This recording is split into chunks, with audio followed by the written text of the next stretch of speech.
आपण पाहत आहात नाशिक खबर न्यूज, जनतेचे हक्काचे व्यासपीठ.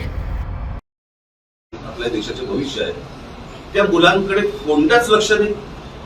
दरवर्षी पेपर फुटतात. म्हणजे हे नीटचं आंदोलन जेव्हा चालू होतं त्यावेळेला 2 पेपर फुटले. म्हणजे या शिक्षण पद्धतीवरती जर कोणाचंही लक्ष केंद्रित नसेल, कोणी त्या गोष्टीला गांभीर्याने घेत नसेल आणि त्याच्यानंतर तुम्ही मंडळ मुलांनी चिडायचं नाही, मुलींनी चिडायचं नाही, तरुणांनी रागवायचं नाही, शिव्या द्यायच्या नाही. मग शिव्या द्यायचा अधिकार फक्त काय भाजपला आहे? लोकांच्या आया बहिणी काढण्याचा फक्त अधिकार भाजपला आहे? जर रास्त मागण्या करून पण जर समजा हे लक्ष देत नसतील, दुर्लक्ष करत असतील, काय करायचं लोकांनी? आणि म्हणून मी म्हटलं ना, ही सुरुवात आहे. नीट ही सुरुवात आहे. आता पुढे बघा काय काय गोष्टी होतील त्या. साहेब, एमपीएससीच्या भविष्यामध्ये सुद्धा असंच झालं. ऑनलाईन की ऑफलाईन याच्या गोंधळातच अजूनही अडकलेले आहेत. असं ठोस असं धोरण त्यांचं ठरत नाहीये. मोठा गोंधळ भेटतो मोबाईलवरती. ते अजून बाहेर नाही गेले का? तुम्हाला का बाहेर थांबा? तर बाहेर थांबवलं सगळ्यांना. काय काय काम आहे? पत्रकार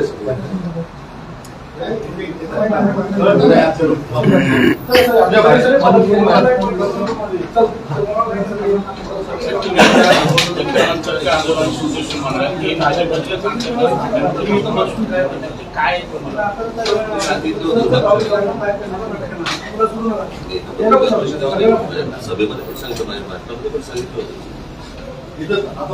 प्रत्येकाच्या महत्वाकांक्षा मोठ्या झालेल्या आहेत. आम्हाला महत्वाचं व्हायचंय, मला महत्वाचं व्हायचंय.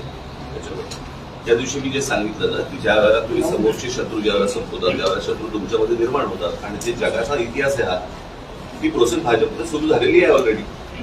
आता ती थांबू नाही शकत. जसं वैद्यकीय महाविद्यालयामध्ये प्रवेशासाठी नीट परीक्षा आहे, त्याच्यानंतर आता प्रत्येक अभ्यासक्रमासाठी वेगवेगळ्या परीक्षा करण्यात आल्या आणि यातून खरं म्हणजे मोठा भ्रष्टाचार होतो. आणि वेळेस गुणी मुलं जी 12वीला चांगले मार्क करतात त्या मार्कांवर परीक्षा होते. माझं तर म्हणणं आहे ते बाकी सगळ्या गोष्टींवरती आपल्याला करता येईल.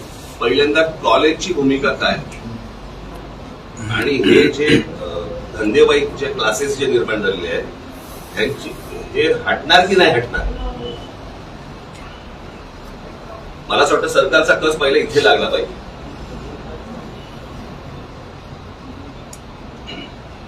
ह्यांच्या धंदेवाईकपणामुळेच या सगळ्या गोष्टी सुरू आहेत ना. वर्तमानपत्रांना फुलपेज जाहिराती द्यायच्या, आमच्याकडे हे आलं आणि तो आला, असा आला, कसा आला.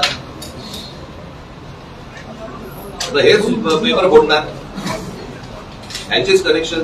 मी पहिला नीटचा पेपर फुटला, बरोबर आहे, त्यावेळेला मी जर चुकत नसेल तर काहीतरी 25 लाख रुपये काहीतरी त्याची किंमत होती, बरोबर. आणि आता जो फुटला त्याची 1.5 कोटी आहे. डॉलरचा रेट का वाढला हे कळलं आपल्याला.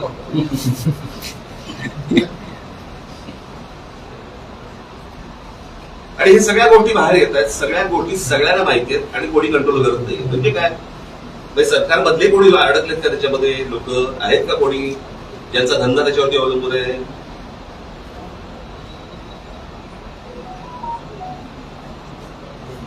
मला या सगळ्या गोष्टींची उत्तर सरकारने द्यावी. महाराष्ट्र लोकसेवा आयोगाच्या अनुषंगाने देखील अजूनही गोंधळ आहे. ऑफलाईन की ऑनलाईन परीक्षा कशी द्यायची ठरत नाहीये. विद्यार्थी प्रश्न विचारता का सांगताय? प्रश्न विचार तर याच्यामध्ये काय सोल्युशन वाटतं? कशा पद्धतीने परीक्षा घेतली पाहिजे? तज्ञ नव्हे बरं का, जे लोक तज्ञ आहेत त्यांच्याशी ह्या गोष्टी तज्ञ आहेत ना. एवढे तज्ञांची काय कमतरता आहे का? परंतु प्रश्न असा आहे ना सरकारचा, की सगळं आम्हालाच कळतं. यातनं ज्या दिवशी सरकार बाहेर येईल आणि ज्या दिवशी तज्ञांशी जेव्हा चर्चा करू त्याच्यातनं काहीतरी सोल्युशन आहे तेव्हाच होईल ना. त्याशिवाय कसं होईल? आता ते नीलकंठीने आणलं तर मला माहित नाही ते काय करणार आहे. साहेब, काल मोहन भागवतांनी पण तरुणांशी संवाद साधला. एका बाजूला साहेब त्यांनी जैनजी सोबत संवाद साधला मोहन भागवत आणि ते म्हटलं की डोळे दाखवून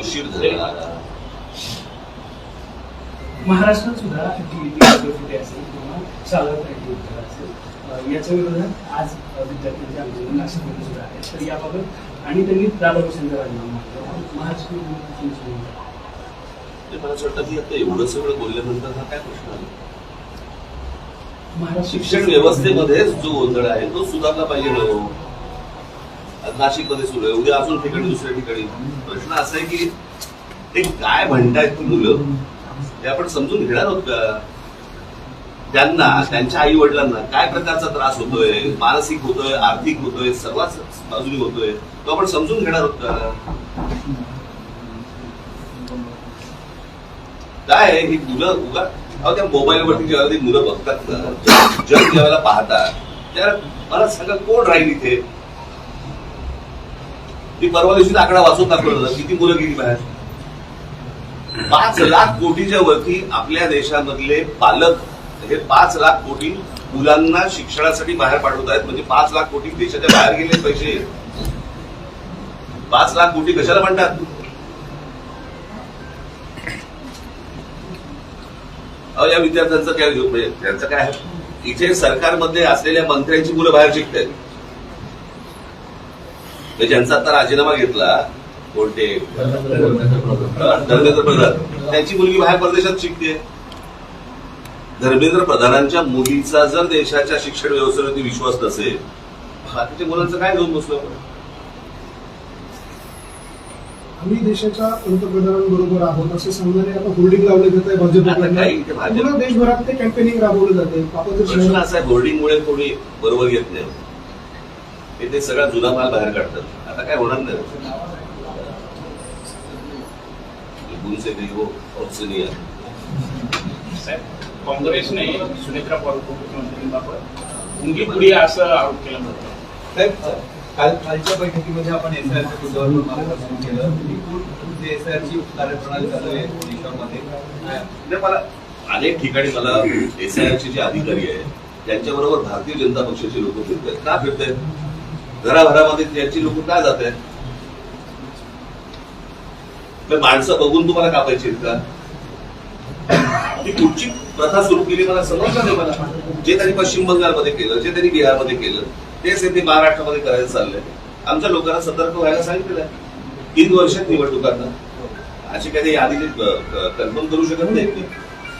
अशी काही माणसाला तुम्ही डिलीट करू शकत नाही. पण कशा प्रकारच्या गोष्टी सुरू आहेत त्यांच्या ते तुम्हाला लक्षात येतं. आणि हे कशा प्रकारच्या निवडणुका कशी जिंकतात तेही तुमच्या लक्षात येतं. सगळा फ्रॉड आहे आता.